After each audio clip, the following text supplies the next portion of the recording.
Good afternoon, everyone, and welcome to today's webinar focusing on sales opportunity management.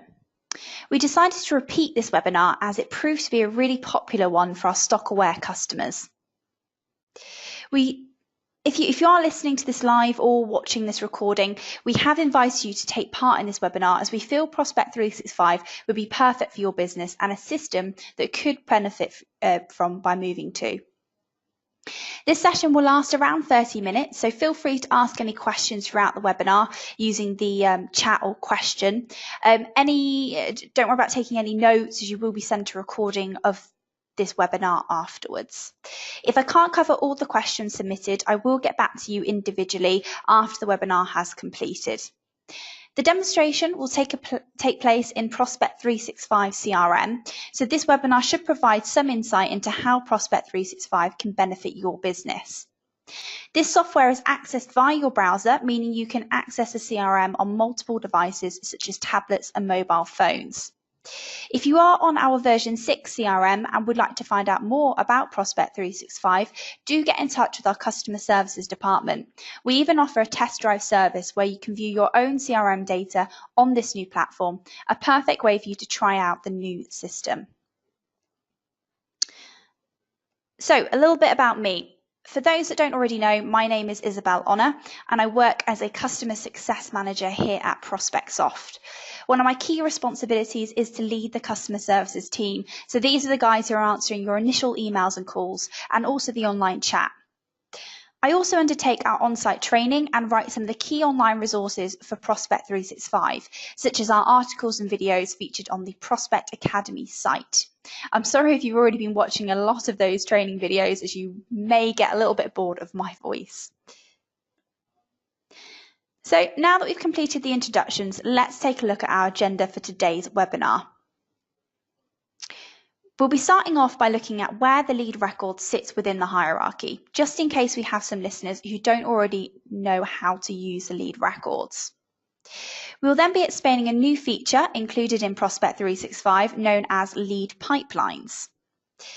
Lead types aren't always used by our customers, so we will be running through these during the demonstration, as these can be helpful when characterizing your sales opportunity. We will then take a look at managing the sales opportunity process, such as setting recalls and using standard document templates. Then finally, we'll then take a look at the standard sales reports available in the CRM and briefly touch upon the business intelligence tools that we can connect with. Okay, so let's get started. As mentioned, it's important to understand where a lead record sits within the hierarchy before we get stuck into the actual demonstration. Within Prospect 365, we have decided to keep the same hierarchical structure as it's a good way of organizing the data and it means it's easier for existing users when transitioning to the new system. The hierarchical structure starts with the company at the very top. For example, you would have the Browns Group as the company, and underneath this company, you would then have the divisions. These would be the branches, so the different locations, such as Browns of Sheffield and Browns of Oxford. Underneath the divisions, you would then have the people who work at these branches. These are known as contacts within the CRM. Then finally, you have the lead, which is logged underneath a contact, as you would be discussing a sales opportunity directly with a person at that business. So a feature that is available within Prospect 365 is our sales lead pipelines. These pipelines should depict your sales opportunity process using statuses of the different stages of that process. A lead pipeline will include a series of statuses sequenced in a particular order that the sales opportunity should experience. For example, your first status may be inquiry, and the next might be meeting booked, then finally having either sold or lost as your closing status within the pipeline. Please note that you can have multiple lead pipelines if you have more than one sales opportunity process. You're not just stuck to that one. A lot of our standard sales reports also use these lead pipelines. You can also use business intelligence tools to start creating some in-depth reports using the pipelines as well, such as a funnel style report. Lead statuses still exist in the CRM and are used within the pipelines to represent the stages that your typical sales opportunity will journey through. These are fully customizable to your business, and I would say a lot easier to configure and also add to a pipeline than the version 6 system. So another benefit of Prospect 365 is that you can connect to a business intelligence tool such as Power BI and Tableau. Prospect 365 has open architecture, meaning you can use your OData API to connect to business intelligence tools to query not just standard CRM data, but custom data fields, entities, and tables from any of the leading BI and report tools. As mentioned, one example of such business intelligence tool is Microsoft's Power BI. We even have some standard content packs to help you get started with the basics. Finally, before we get stuck into the demonstration, I just wanted to remind users that it's so important to make sure you're recording all your touch points with the customer during the sales opportunity process. The more information you can record, the easier it is for someone else to continue the sales process if you're out of the office for any reason. I've listed some of the key types of interactions that should all be logged and recorded on a lead record. Last but not least, document templates. These are a great tool when managing the sales opportunity process. The search and replace fields on the templates can reduce admin for the CRM users and ensure your message is in keeping with your business's brand. You can create email, Word, and Excel templates within the CRM. Okay, now that we've summarized what we'll be looking at in today's demonstration, let's see Prospect 365 in action.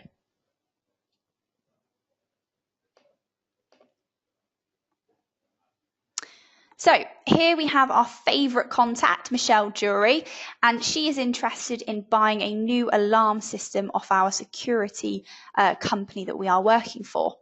So to create a brand new lead record, just click on the plus button in the top right hand corner and choose the lead from the quick add options. We can then start filling out information about our new sales opportunity. To start with, we need to give this opportunity a description. This should represent what this sale entails. For example, this might be new industrial alarm system. Next, we have the salesperson. So this will be the CRM user that will be responsible for this sales opportunity. Please note that if you do have quite a few drop-down options available, then you can just start typing in this field to filter the options.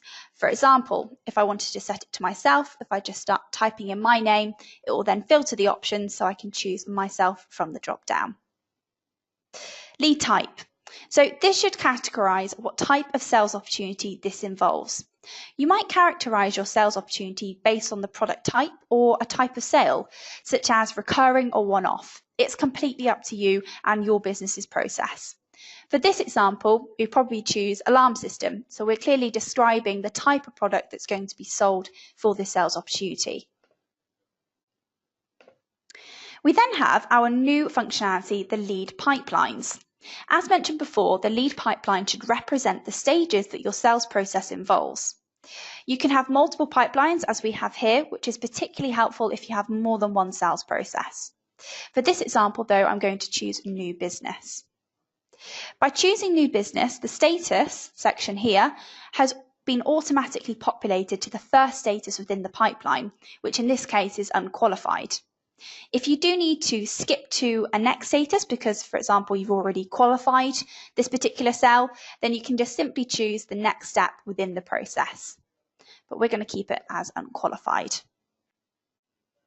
They've also been helpfully numbered so you know the sequence that these statuses should go through, which is particularly helpful if you're quite new to your business as a salesperson.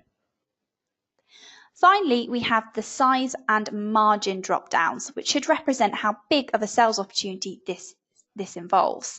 Just simply choose the right range for you from this drop-down, as so. You'll also notice with a lot of these drop-downs, you'll have a configure option all the way at the bottom, which basically means you can add and remove options from this drop-down. Only administrator users will have this option, so don't worry, not everyone can go through and edit all those fields. It is only those with administrator rights. So once happy with all your selections, click Create. This is then going to go ahead and create our new lead record. So let's start having a look at some of the key fields that we haven't already seen. Starting from the left, we have the summary box. This is a new field to Prospect 365, which allows you to input brief summarizing notes about the sales opportunity. Anyone can add or update this field to ensure the summary includes the most relevant notes. Next up is the categorization section, which has the lead type field that we saw earlier and the lead analysis field. The lead analysis field allows you to further characterize your sales opportunity to help when trying to filter your reports. What you have in this drop-down field will completely depend on how you'd like to classify your lead records. Below this, we then have the status section, which includes the salesperson that we chose earlier, estimated close date, current status, and lead gatometer. The estimated close date should be the date that you think this sale will be sold by. By default, the estimated close date will be set a month ahead. However, you can change this by using the date selector to whatever date you think is best. Next, we have the current status. So this is how you would move the lead record through the pipeline. Along the top of the record, if I just scroll up, we can see clearly what stage the lead record is within the pipeline. So it's currently at the first stage within this pipeline. If I change the status to the next one within the pipeline, this is then reflected along the top of the record visually. So we're one step closer to having it closed. One thing to note with the Prospect 365 pipelines is that you can easily move back to a previous status if needs be, which was always a slight challenge in version 6, especially if you got stuck in the sequence. To do so, all you have to do is just click from the drop down and go back to unqualified. Simple as that. We then have the gatometer value. This should represent your gut feeling of how likely this sale is going to be sold. The gatometer is a nice visual giving you a traffic light graph as you move through all of the values. The gatometer value is also used in standard sales reports when calculating best, likely and worst figures. So it is really important that the sales guys are filling those out as they move through the sales process. Moving along, we have our at a glance section. This includes the next action due button, which we'll come on to in a moment, the opportunity value, and some key contact details with even a link to their address in Google Maps. You can also see how many active quotes and orders have been created underneath this lead, which is particularly helpful if you do sales order processing via our CRM. The opportunity value, shown here, will be the average of the size range selected when creating the lead. Unless you have created a quote underneath here, then it will just use that actual value from the quote. It will also use the gatometer value to calculate its likelihood. To help manage the sales opportunity, you can set tasks for either yourself or a colleague. To do so, just click on the Next Action Due button. This will then open the recall window where you can type out the follow-up task that needs to be done. You now have rich text options, which is slightly different to version 6. You have bold, italics, different fonts, and different colors as well. Within Prospect 365, you can also see how many recalls a chosen user has on that selected recall date. To do so, just click on how many recalls are set for today, and it will give you a diary-like view to see how many are set and what are the actual recalls. You can also see how many overdue recalls someone has, so no one can hide behind those. If you are setting the recall for someone else, then an email will be sent with a copy of the message you have written and a link to the lead record that you have set the recall on. So just to show you an example of how this appears as a task, if I just set a recall for myself, so give a call about promotion. Then if I click save here, this will then set a recall for our support user.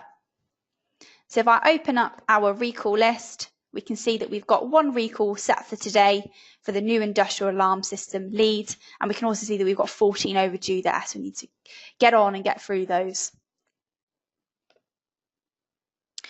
You can also just add a note to your lead record without actually having to set a recall.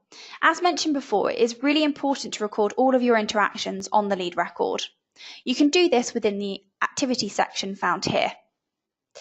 Simply, you can click on the Add Your Reply here and just type out your note that you wish to add. You have the same rich text options as the recall window that we saw earlier, and you can also set an interaction type, whether that just be a general note or if you've taken an incoming call. Once happy with your note, you would just hit post and that would be added to the activity section for everyone to see. Another way of recording your interactions is to use the document templates that you've configured within the CRM. Let's say we wanted to send an email using one of our email templates. To do so, you just need to click on the user's email address. And this will open up our email configurator. And here we can then select an email template that we wish to use, for example, the lead introductory email. As you can see, it automatically populates the body of the email using the information from the lead, such as the contact's name, all saving the salesperson's time by having to manually type out those bits of information. If you are happy with your email, you would then just click Save, and that would be sent to the email address selected here. You can also copy in people, blind copy, up to you. It's very similar to an Outlook email editor, and you can also add attachments as well.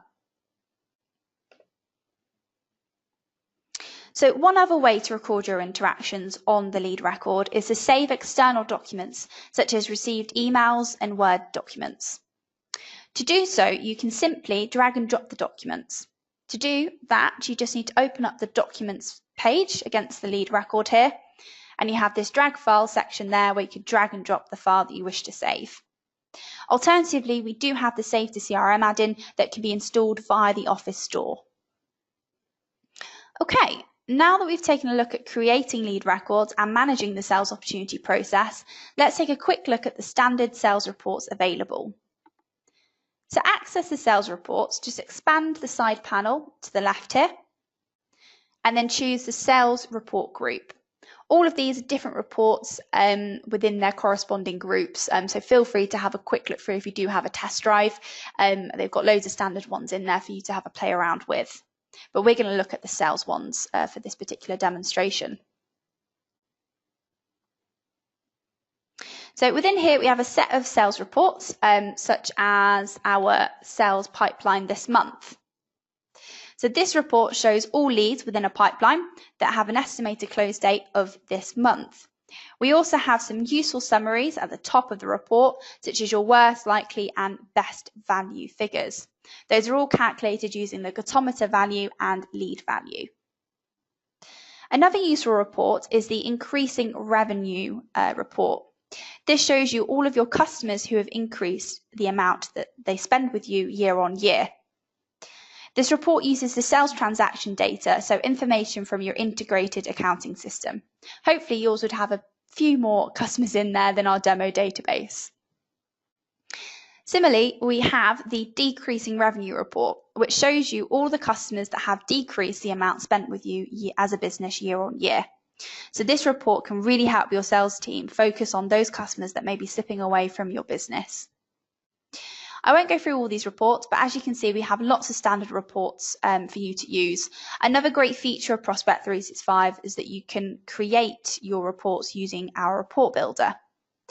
In version 6, you would have had to get one of our developers to actually write a new report whenever you needed one. But now you can do that yourself. It's just one of our commitments to trying to make the CRM on Prospect 365 as much of a self-service product as we can. So now that we've seen the CRM in action, let's just take a quick look at some additional resources that can help you when using these features.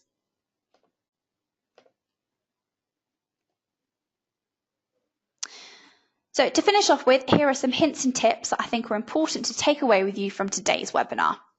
So first of all, make sure that you configure your lead pipelines to suit your business's sales process. They're there for you to use, and I think they are really useful for your sales team to know exactly where they are within the sales process. Also, use relevant types and analysis so you can easily report on your leads and appropriately characterize them. It is really helpful if you've got a long list of lead reports, but you want to look at a particular product type. Then if you have a lead type based on your products, then you could just apply that filter and you could see all of those leads. Also, make sure you profile your lead, such as the lead size and margin, especially when some of our reports use this data to calculate how likely and how much of the value is going to come in from that lead.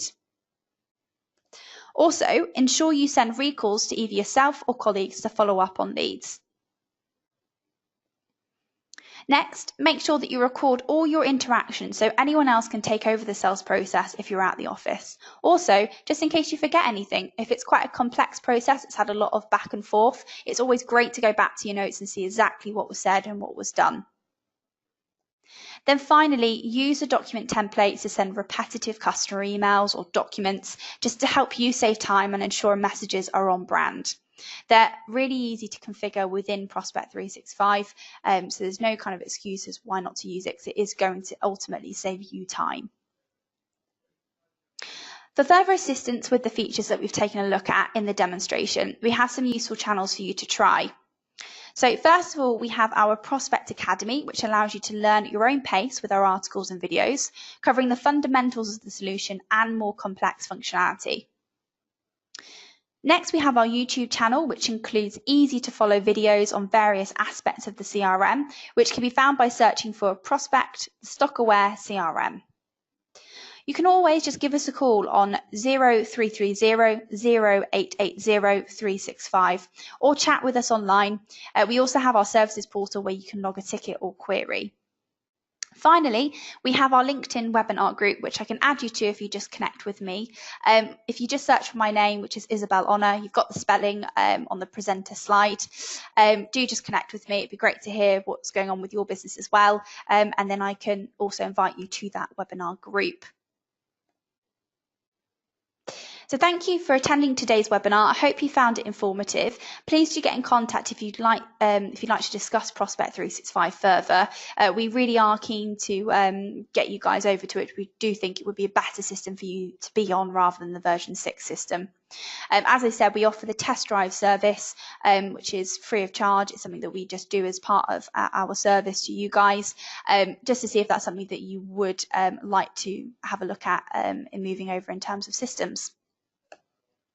We look forward to seeing you at our next invite-only webinar, which will take place next Thursday at the same time, 2 o'clock, but focusing on quotes and sales order processing. So again, really encourage you to come along to that. Even if you can't come, sign up so you can have a recording. Thank you again for attending, and we'll speak to you next week.